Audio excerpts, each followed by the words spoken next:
Miss Grand International 2025 winner Emma Tiglao, nakaranas di umano ng di magandang pagtrato sa loob ng hall, habang ginaganap ang Miss Universe pageant.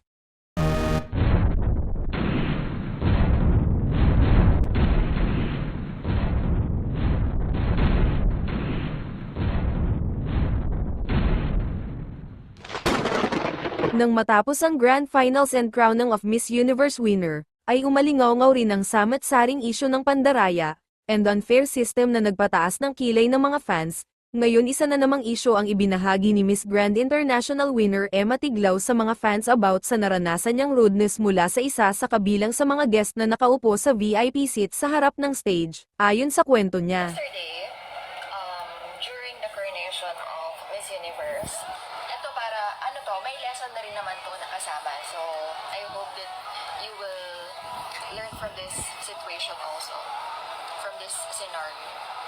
So, nag-start na yung, kaka-start pa lang ng Miss Universe na production nila.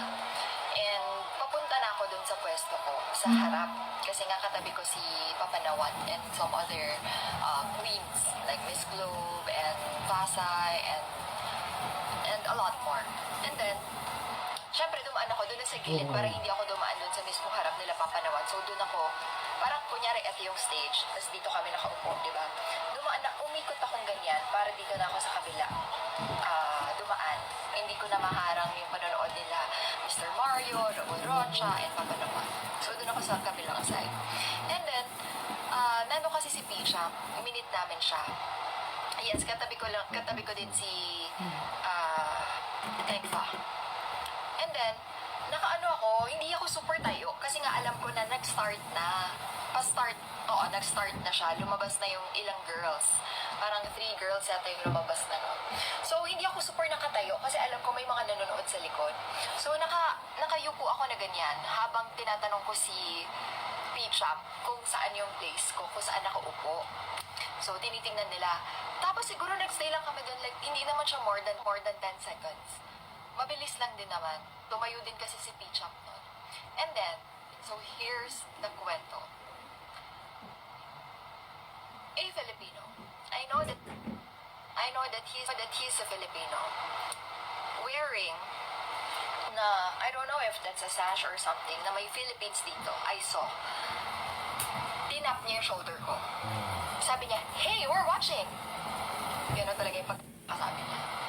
Gusto ko sanang sumagot.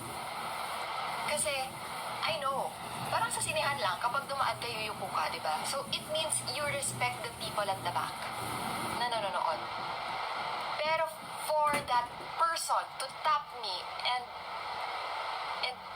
ang rude ng pagkakasabi, because there's always a polite way to ask. Parang, excuse me, miss, a lot of people are watching. Please, can you please lower down? Alam ko na Pinoy siya. Because, alam ko, I saw his face. And, Josh Yugen, another Filipino and a national director of some Miss Universe, franchise holder siya, si Josh Yugen, nakita niya yung situation na yun. I was supposed to talk to that person, pero pinigilan ko na lang. Pero I was thinking about it up until siguro 1/4 ng show. Kasi, sabihin mo nang hindi ako yun. Pero, tas may Philippines pa dito. Pero, sana, as a person na lang, hindi na as a Filipino, we learn to respect each other. There is polite way and a nice way to talk to someone if you really want to say something. Or kung magpapa-excuse ka. Bilis ng tibok ng heart. Hindi kasi ako war freak. And I really saw that person.